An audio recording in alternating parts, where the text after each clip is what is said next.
penuh seluruh dunia dengan harta kita, kita sedekahkan, kena benar pahalanya. Lebih besar lagi pahalanya kalau kita mampu sembahyang sunat subuh 2 rakaat. Nah itu kita mengingat itu agar bisa mendorong nafsu kita yang mulai kendur, mulai malas untuk melakukan salat sunat subuh 2 rakaat itu.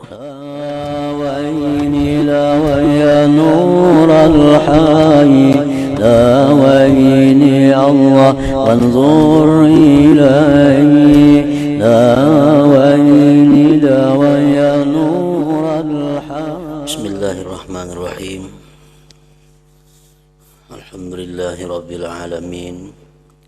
Asyhadu an la ilaha illallah wahdahu la syarika lah wa asyhadu anna sayyidana Muhammadan abduhu wa rasuluh. Allahumma salli wa sallim wa barik ala sayyidina wa habibina Muhammadin wa ala alihi wa sahbihi ajma'in. Qala al-musannif rahimahullah wa nafa'ana bi ulumih. Dalam keadaan semacam ini, ia memerlukan pendorong yang bisa menggiringnya kepada kebaikan, taat kepada Allah, dan menggairahkannya kepada kebaikan, serta membutuhkan perkara yang menahan dan mencegahnya dari perbuatan maksiat, mengendurkan nafsunya dari perbuatan jelek. Pendorong dan pengekang itu adalah raja, mengharap bantuan Allah, dan khauf, takut akan tindakan Allah. Harapan yang ditujukan kepada besarnya ganjaran dan bagusnya janji Allah, yakni beraneka kemuliaan dari Allah, dapat menggiring dan mendorong nafsu untuk berbuat taat dan beribadah kepada Allah. Sedangkan takut terhadap pedihnya siksa Allah bisa mencegah nafsu dari berbuat maksiat dan menjauhkan atau mengendurkan nafsu dari perbuatan maksiat itu. Dalam keadaan seseorang menjalankan ibadah,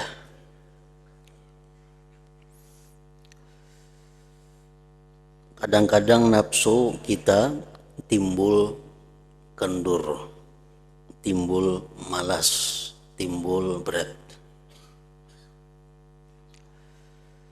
Nah, untuk menggairahkan nafsu kita yang sudah mulai kendur beribadah itu agar bergairah kembali, maka kita di situ diperintahkan untuk bersifat dengan raja, mengharapkan rahmat Allah, mengingat ganjaran-ganjaran yang diberikan Allah ketika kita malas melakukan ibadah itu. Kita ambil contohnya sembahyang sunat subuh misalnya. Nah, kadang-kadang nafsu kita malas sembahyang sunat fajar atau sunat subuh. Nah, di situ kita disuruh mengingat betapa besarnya ganjaran Allah kepada orang-orang yang melakukan salat sunat 2 rakaat sunat subuh itu. Antara lain apa yang disampaikan oleh Rasulullah Shallallahu Alaihi Wasallam, bahwa sembahyang 2 rakaat subuh itu nilainya di sisi Allah lebih berharga daripada dunia dan isinya. Jadi begitu kita malas untuk ibadah sembahyang sunat subuh, kita ingat kalau aku sembahyang sunat subuh ini aku akan mendapat ganjaran yang lebih baik daripada dunia dan isinya. Bila aku kada sembahyang berarti aku kehilangan kesempatan itu. Artinya sembahyang sunat subuh 2 rakaat itu lebih baik daripada dunia dan isinya. Artinya adalah andaikan kata kita mempunyai harta sepenuh dunia, kemudian harta kita itu kita sedekahkan, kayak apa generalnya pahalanya? Kita berisi harta seduniaan nih, hibak harta kita penuh seluruh dunia dengan harta kita sedekahkan, kenal benar pahalanya. Lebih besar lagi pahalanya kalau kita mampu sembahyang sunat subuh 2 rakaat.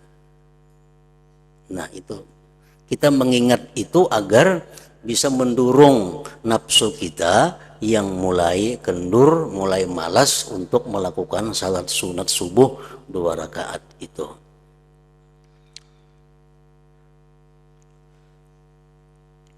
Kita ambil contoh lagi, umpamanya sembahyang sebelum asar atau qabliyah asar 4 rakaat. Nah, kadang-kadang timbul di hati kita ada berat, ada malas, ada kulir melaksanakan qabliyah asar 4 rakaat itu. Nah, kayak apa supaya kita rajin, supaya kita mau, kita ingat apa sabda Rasulullah, ujar Rasulullah, rahimallah man shalla qabla al-asri arba'an. Allah sayang kepada orang yang sembahyang 4 rakaat sebelum asar. Begitu kita malas untuk sunat sebelum asar 4 rakaat, kita ingat hadis Nabi yang menyatakan bahwa Allah itu sayang kalau aku nih sembahyang 4 rakaat sebelum asar. Kalau aku kada sembahyang, berarti aku kada disayang Allah. Kalau kada disayang Allah, apa artinya? Jadi aku mesti sembahyang 4 rakaat sebelum asar. Karena ujar Nabi, Allah sayang kepada orang yang sembahyang sebelum asar itu 4 rakaat. Nah, mengharapkan sayang Allah kepada kita itu bisa menimbulkan gairah, menimbulkan keinginan untuk melakukan sembahyang sunat asar itu 4 rakaat. Nah, disuruh mengingat itu bila mana nafsu kita mulai malas berbuat kebaikan.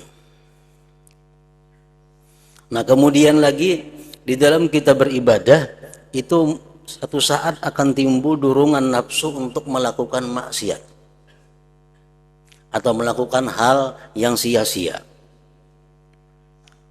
Di situ kita disuruh mengingat apa? Mengingat betapa pedihnya siksaan Allah Subhanahu wa taala kepada orang-orang yang melakukan maksiat. Nah, kita mengingat itu. Barangkali dengan mengingat siksaan Allah itu nafsu kita jadi terkekang untuk melakukan satu maksiat. Kalau aku melakukan maksiat, habis melakukan maksiat ini habis umurku, berarti aku su'ul khatimah. Banyak orang-orang yang begitu melakukan maksiat mati. Nah, barangkali aku termasuk itu. Begitu aku melakukan maksiat mati, nah maka aku su'ul khatimah. Sedangkan Rasulullah menjelaskan bahwa al-a'mal bil khawatim.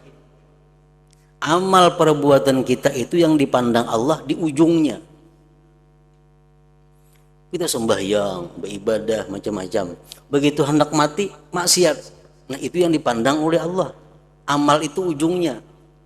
Nah, jangan-jangan kalau aku berbuat maksiat ini pas aku mati. Nah, jadi su'ul khatimah. Nah, ingat yang demikian itu barangkali bisa mengurangi keinginan nafsu untuk melakukan maksiat atau menentang hukum Allah Subhanahu wa taala.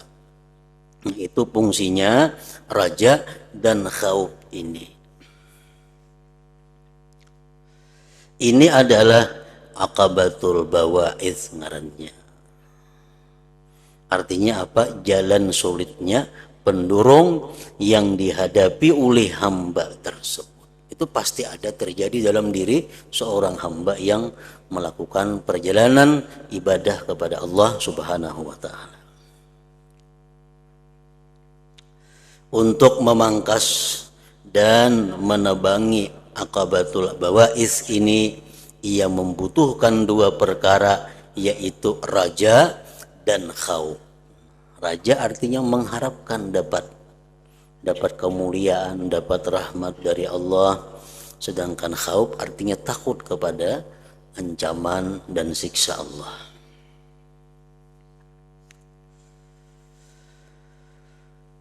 Maka hamba itu pun melangkah lagi menerubus aqabatul bawa'idz dengan pertolongan Allah Azza wa Jalla. Nafsunya mulai malas tadi sudah berbuat taat, begitu ingat anugerah Allah yang diberikan kepada orang yang taat, nafsunya mulai bergairah pulang. Asalnya kulir sembahyang sunat subuh, tapi karena ingat tadi bangkit. Asalnya malas sembahyang sunat asar 4 rakaat, karena ingat sayang Allah bangkit. Dan ia berhasil melampauinya. Maka hamba itu pun melangkah lagi menerubus aqabatul bawa'idz dengan pertolongan Allah Azza wa Jalla, dan ia berhasil melampauinya. Begitu selesai menebangi aqabatul bawa'idz ini, ia berniat kembali beribadah. Sudah normal pulang. Normal kayak asal pulang. Rajin pulang beribadah. Lawan maksiat kada wani kayak dahulu pulang berbulik bagus sudah. Begitu selesai menebangi aqabatul bawa'idz ini, ia berniat kembali beribadah. Tidak ada lagi yang merintangi dan tidak ada yang mengganggunya. Ia juga menemukan pendorong dan pengajak, sehingga ia bersemangat sekali dalam beribadah. Mulailah ia beribadah dengan senang, bergairah dan bergembira hingga dapat mengekalkannya ibadah itu. Nah, jadi itu gunanya Rasulullah Shallallahu Alaihi Wasallam menjelaskan kepada kita tentang ganjaran amal. Siapa melakukan ini maka dibalas Allah demikian. Siapa yang melakukan perbuatan taat ini dibalas Allah seperti ini. Siapa yang melakukan maksiat ini siksanya macam ini. Itu disampaikan oleh Nabi. Gunanya apa? Untuk menimbulkan di dalam hati kita harap dan takut itu. Harap dan takut itu sangat berguna untuk kelangsungan ibadah.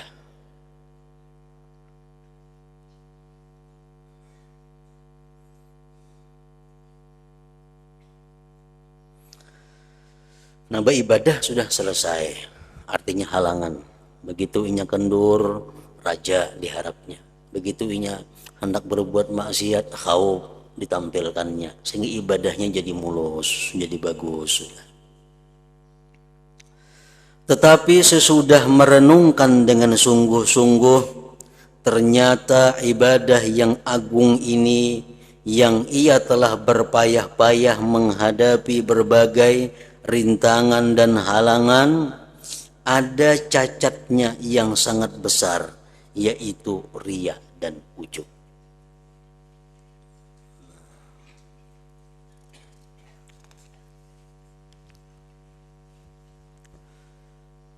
Ibadah yang sudah dilaksanakannya dengan bagus, dengan rutin, itu ada cacatnya. Apa yang membuat ibadah yang sudah bagus tadi cacat? Karena kadang-kadang adanya sifat riya dan ujub. Kadang-kadang ia menampakkan ibadahnya kepada orang lain. yang mengakibatkan ibadahnya menjadi rusak.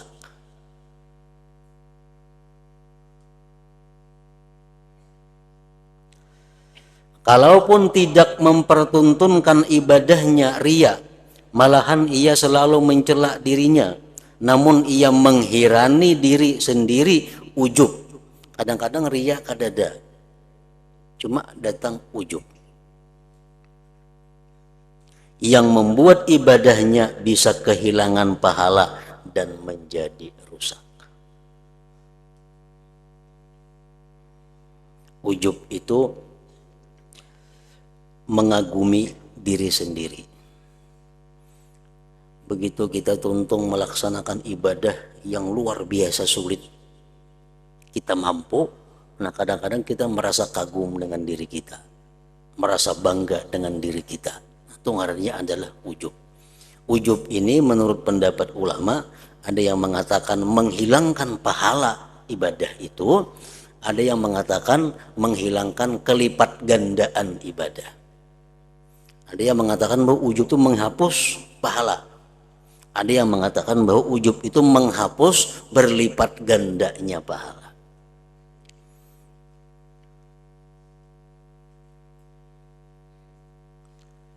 Kadang-kadang seseorang terhindar daripada riya. Misalnya di tengah malam, di rumah, seorangan, dalam kamar, siapa ada melihat. Ini ada riya.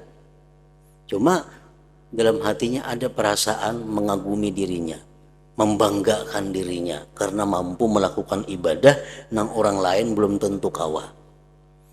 Nah, kekaguman terhadap diri sendiri itu disebut ngarannya ujub. Nah, orang yang sudah bagus ibadahnya tadi, sudah lancar, sudah rutin, itu bisa datang penyakit. Macam kayak penyakit hama.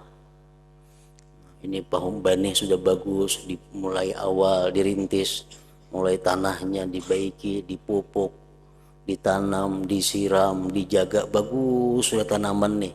Nah, di tengah-tengah bagus tanaman itu bisa datang hama atau ulat yang merusak tanaman itu. Nah, di sini lagi-lagi hamba tersebut menghadapi jalan yang sulit, yakni yang disebut akabatul kawadih, jalan yang sulit berupa hal-hal yang membuat cacat ibadah. Nah, jadi yang kayak kita tanaman itu kada kawa lepas daripada perhatian, kada kawa lepas daripada penjagaan sampai membuahkan buah.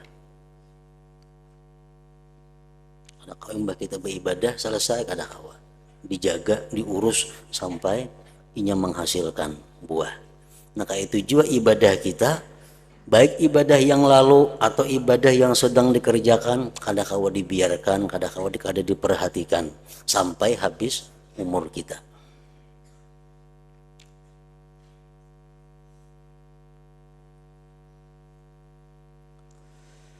Jalan yang sulit berupa hal yang membuat cacat ibadah, yang harus ditebas atau ditebang dan dimusnahkan.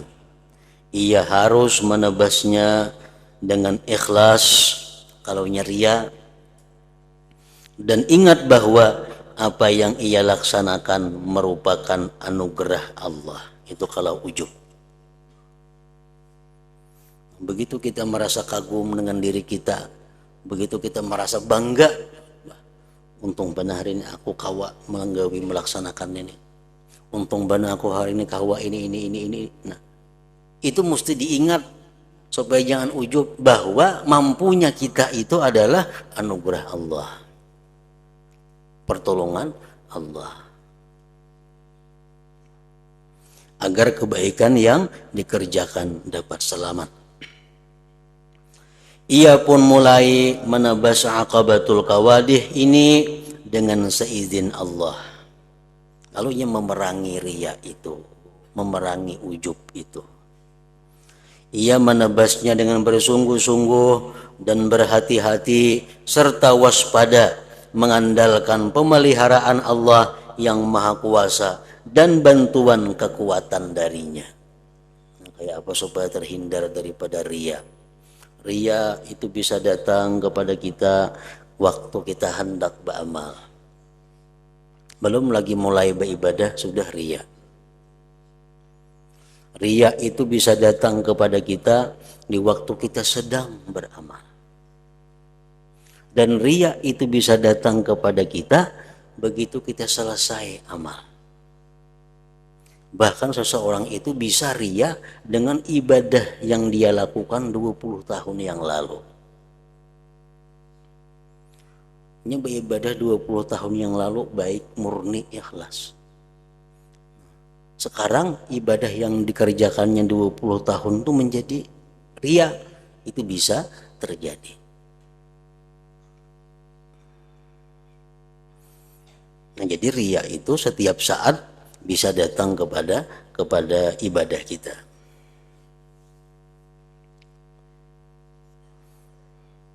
Kalau riya sebelum ibadah itu jelas sudah menghilangkan nilai ibadah.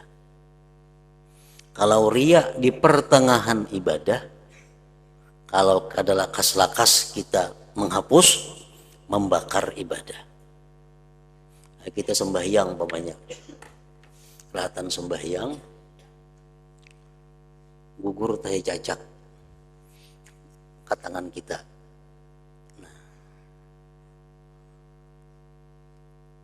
itu kita wajib segera menghilangkan tahi cacak. Ini amunnya karing, namanya karing kalau dijauhkan. Bila kita ganaakan, batal sembahyang kita. Nah, sama riya itu kalau kita rahatan beribadah datang kepada kita, bila kita lakas mengobatinya, lakas menjauhkannya, ada apa-apa masih dimaafkan oleh Allah. Kita sembahyang, datang angin ribut, terbuka aurat, lakas ini ditutupi, ada apa-apa, dimaafkan Tuhan. Amun dibiarkan angin ribut membuka aurat, nah membatalkan sembahyang. Maka itu juga riya di pertengahan ibadah.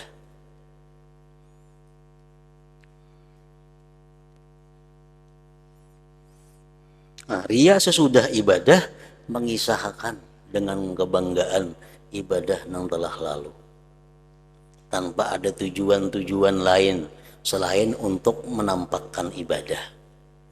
Aku dahulu 20 tahun yang telah lalu aku kawa sembahyang itu semalaman tuh 200 rakaat. Kawa berkisah baarai kada tujuan, cuma baarai banaja. Nah, itu riya sesudah beramal. Ini dikhilafkan ulama. Ada yang mengatakan itu mengganggu ibadah, merusak. Ada yang mengatakan haram tapi kada merusak. Itu ba'dal amal. Tapi kalau kita mengisahkan ibadah kita yang telah lalu itu dengan tujuan untuk menggairahkan kepada orang yang kita khitab, orang yang kita pandiri, itu kada jadi masalah. Kita bisa menyuruh orang naikam gawe ini nah, sembahyang semalaman 100 rakaat. Kita menggawi itu, laksanakan itu bagus. Aku 20 tahun telah lalu aku gawi itu semalaman 100 rakaat. Nah, bukan kita bearai, cuma untuk menggairahkannya bahwa kita sudah menggawinya itu. Kita sudah mempraktikkan itu. Tujuan kita bukan apa-apa, hanya untuk menggairahkan inya supaya menggawi. Nah, itu kan jadi masalah lain riya ngarannya. Manakala ia selesai menebas semua akabah, manakala dia selesai melalui jalan-jalan sulit ibadah, barulah ia bisa mengerjakan ibadah sebagaimana mestinya dan selamat dari cacat.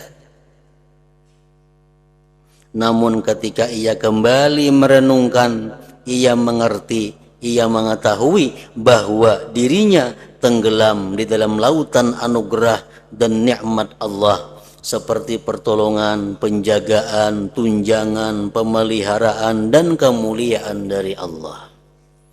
Nah, kalau sudah kita bisa menghindarkan daripada riya, kita bisa menghindari daripada ujub, ibadah kita bagus, sudah teratur.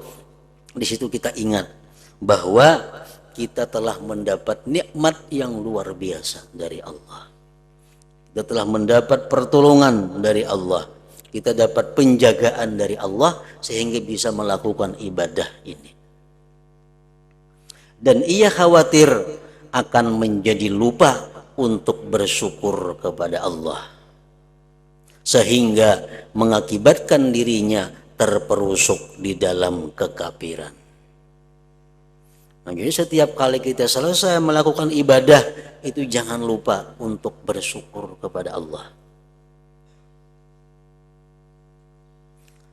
supaya jangan terperosok ke dalam kekafiran, mengingkari nikmat Allah yang menyebabkan ia diturunkan dari derajat luhur, yakni derajat orang-orang yang melayani Allah yang bersih dari pamrih, selain untuk mendapatkan ridha Allah. Juga bisa menyebabkan musnahnya nikmat Allah yang mulia, yaitu bermacam-macam tindakan halus dan baiknya perhatian Allah kepadanya.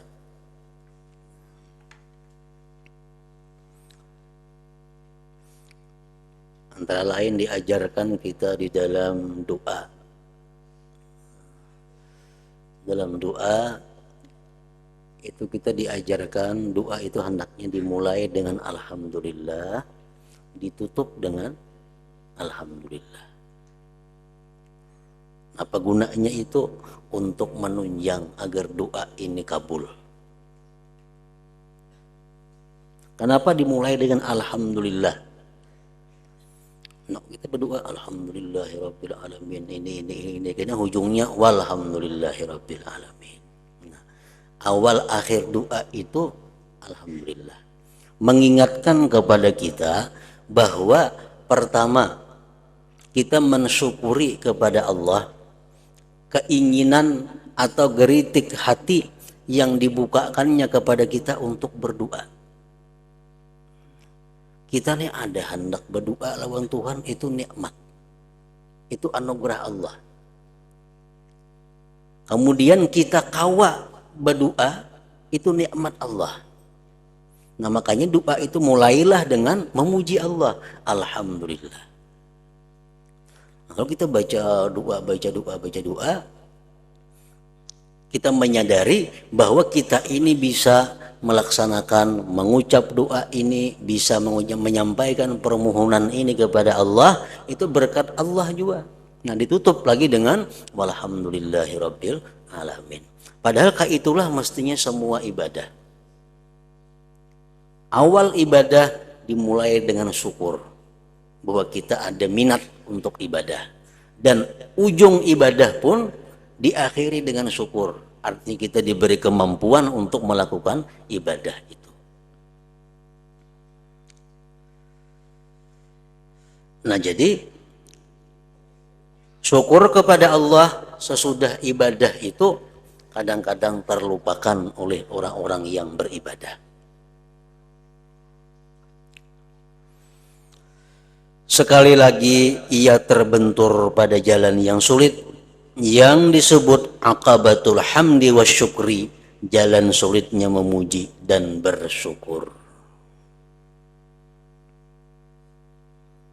Walaupun kata di mulut alhamdulillah, kata jadi soal, tetapi dalam hatinya bahwa mengakui inya telah menerima nikmat yang besar dari Allah, itu syukur. Syukur itu intinya adalah mengakui bahwa nikmat yang diterimanya ini adalah dari Allah Subhanahu wa ta'ala.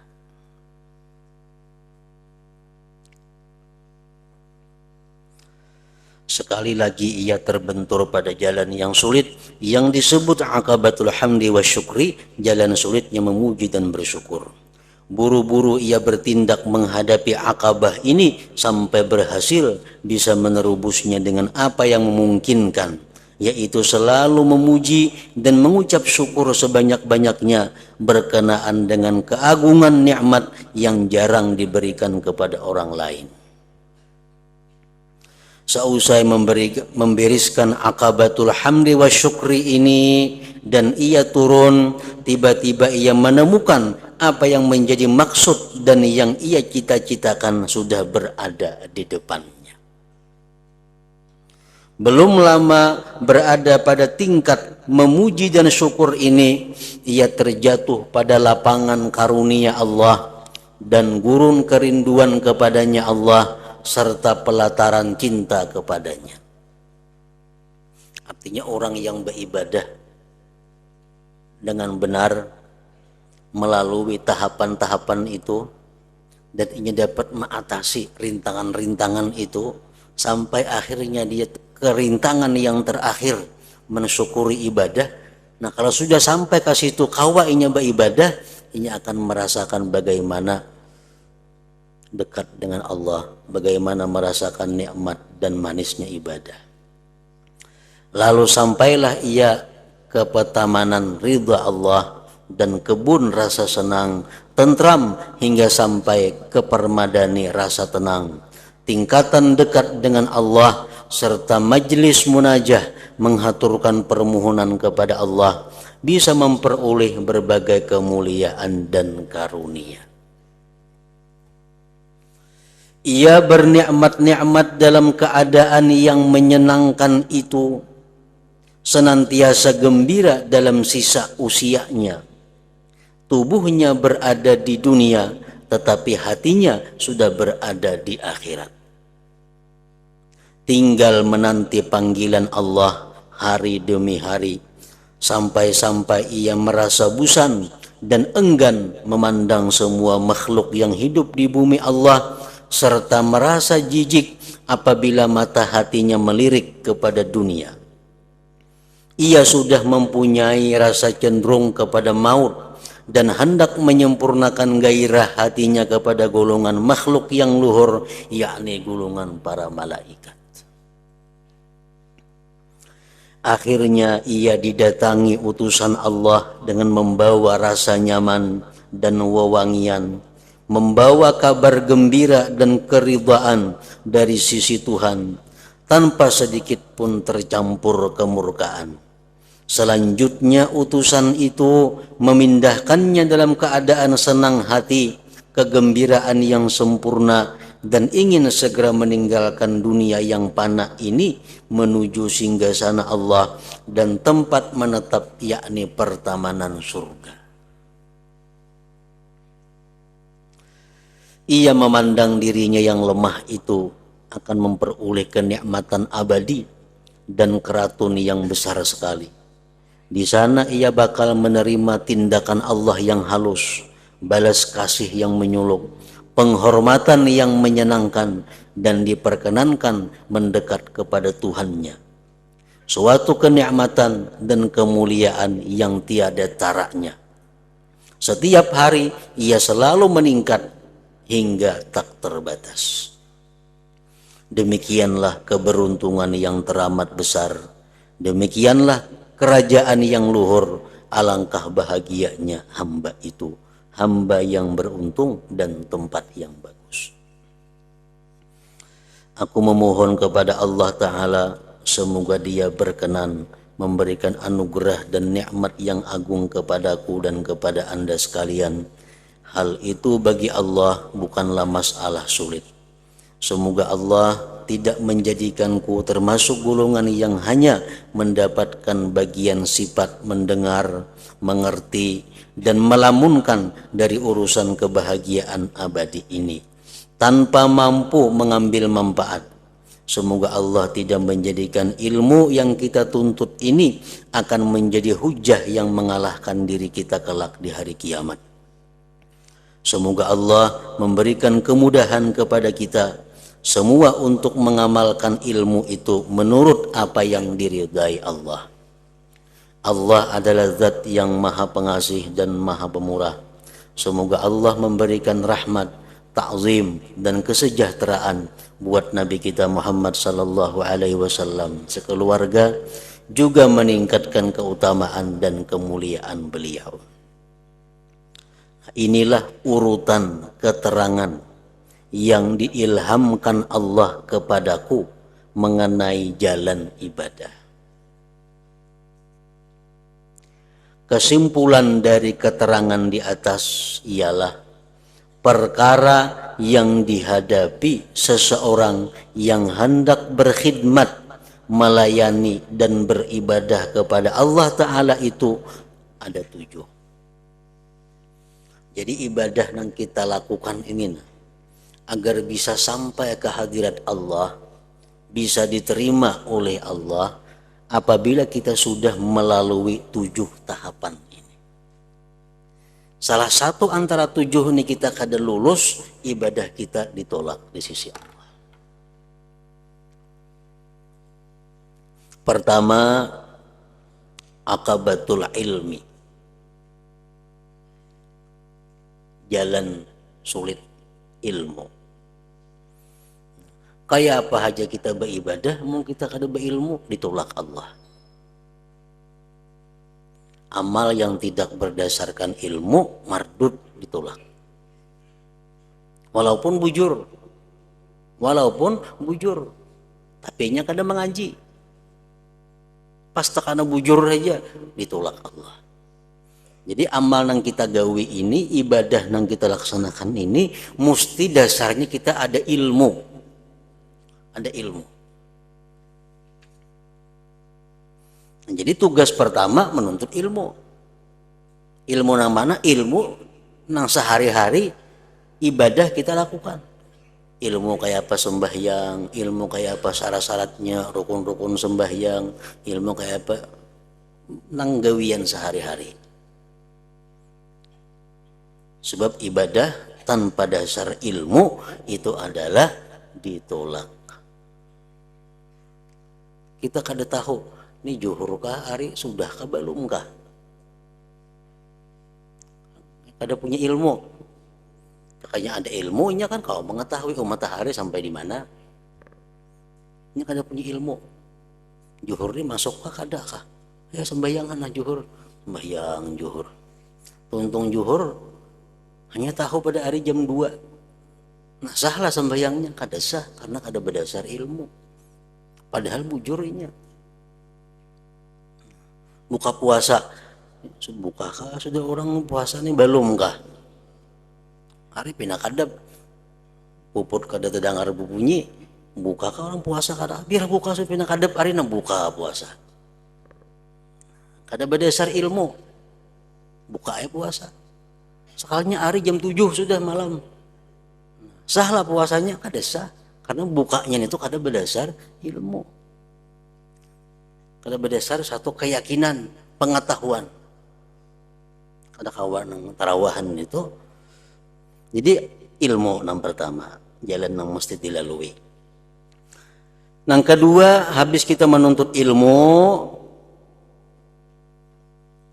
aqabatut taubah, jalan tobat. Ibadah kita jelas sudah ditolak Allah kalau kita belum tobat.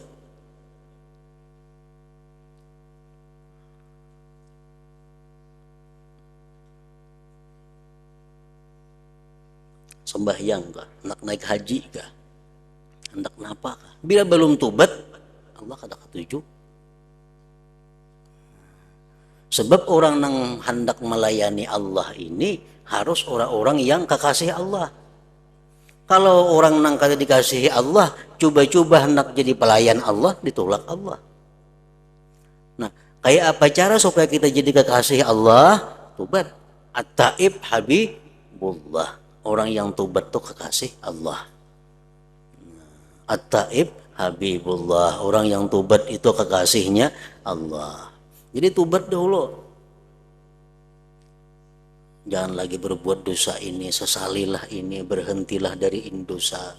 Cita-citalah jangan mengulang lagi. Tobat dulu. Syaratnya tobat kenapa? Berhenti. Kan bila orang menyesal pasti berampih. Bila kada baampih, kada menyesal ngarannya. Jadi tobat tuh menyesal, baampih, kada lagi. Orang misalnya memakai utas amas, laki-laki utas amas. Utas amas. Lalu inya sembahyang. Diterima Allah lah sembahyangnya, kada terima Allah. Kenapa? Itu ada maksiat di awaknya itu nah. Karena dia menghadap Allah dalam keadaan kada disukai Allah. Mesti tobat dahulu. Amun dipaculnya pang utas dienaknya ke dalam kantong sama itu mau Tuhan ngarannya. Pacul utas enak dalam kantong. Ini bayang pasang pulang. Kenapa kayak itu? Di kantong kama andak Tuhan tahu aja. Jakanya inya pacul utas itu, nah aku menyesal, ada hendak lagi utas ini simpani. Nah itu hanya tobat ngarannya. Nah itu tobat akabatut taubah. Nah, sudah tobat beribadah sudah kawal. Tapi inya kena ada menghadapi halangan rintangan. Akabatul awaik. Begitu hendak beribadah ada halangannya, ada rintangannya. Hendak sampai yang berjamaah ada orang hendak bertukar. Ada hendak sampai yang hendak ke pengajian ada masalah ini. Ada penghalang-penghalang dunia, penghalang syaitan, nafsu yang menghalangi. Nah dibirisakan itu hanya kita kau beribadah. Nah kemudian yang keempat yang dilalui pulang akabatul awarid, jalan sulit yang mendatangi kita. Sudah bagus kita kau menghindarkan dunia, kau menghindarkan nafsu, kau mengalahkan syaitan, kita beribadah. Nah, kayaknya ada pulang datang bisikan-bisikan, amun engkau beribadah melulu, kayak apa engkau gak mau ngungkusi anak, kayak apa engkau gak memberi makani, kayak apa engkau menyekolahkan inya. Nah, itu halangan-halangan yang datang sesudah kita melakukan ibadah. Jadi jam sadangi aja beribadah itu bagi ibadah ada, berusaha ada. Nah ini sudah mengurangi nilai kita. Nah itu mesti dilalui. Kayak apa kini caranya menghadapi itu? Nah, kayaknya pengarang akan menyebutkannya. Yang kelima yang kita lalui akabatul bawais. Ya tadi kadang-kadang kulir beribadah. Nah ini caranya supaya rajin. Kadang-kadang kenapa hati hendak buat maksiat, nah ini caranya mengekangnya. Yang keenam akabatul kawadih, jalan sulit berupa yang cacat, mencacatkan. Kadang-kadang ibadah sudah rajin, sudah bagus, tapi ria pulangnya ada, ujub ada. Nah kayak apa caranya menghindarkan itu. Yang ketujuh, sudah selesai ibadah, sudah selamat semuaan, ada lagi sebutin tugas kita akabatul hamdi wasyukur, yaitu merasakan syukur kepada Allah, memuji kepada Allah. Nah jadi 7 macam jalan itulah yang hanya bisa menyampaikan ibadah kita ke hadirat Allah subhanahu wa ta'ala. Dengan sempurnanya keterangan mengenai 7 macam akabah ini, sempurna pula lah kitab ini, kitab yang menerangkan jalan orang yang beribadah menuju surga. Selanjutnya kami akan menerangkan pelaksanaan ibadah ini secara ringkas yang memuat faidah-faidah yang dimaksud dari pelaksanaan ibadah. Masing-masing faidah akan kami jelaskan dalam babnya sendiri-sendiri insyaallah. Semoga Allah memberi taufik dan kebenaran dengan anugerahnya. Tiada daya menyingkir dari maksiat dan tidak ada kekuatan mengerjakan ibadah kecuali dengan pertolongan Allah. Nah, yang pertama, akabah pertama akabatul ilmi. Kalau kita hendak beribadah, kita mesti ada ilmu. Ilmu apa? Nah, karena Sidin menerangkan ilmu apa mestinya yang kita tuntut bekal kita ibadah itu. Di Sidin akan menerangkan satu persatu dengan luas kayaknya tentang 7 hal-hal tadi, kayak apa caranya menghadapi, kayak apa cara menyikapinya supaya bisa dilalui. Ila hadratin Nabi Mustafa sallallahu alaihi wasallam al-Fatihah.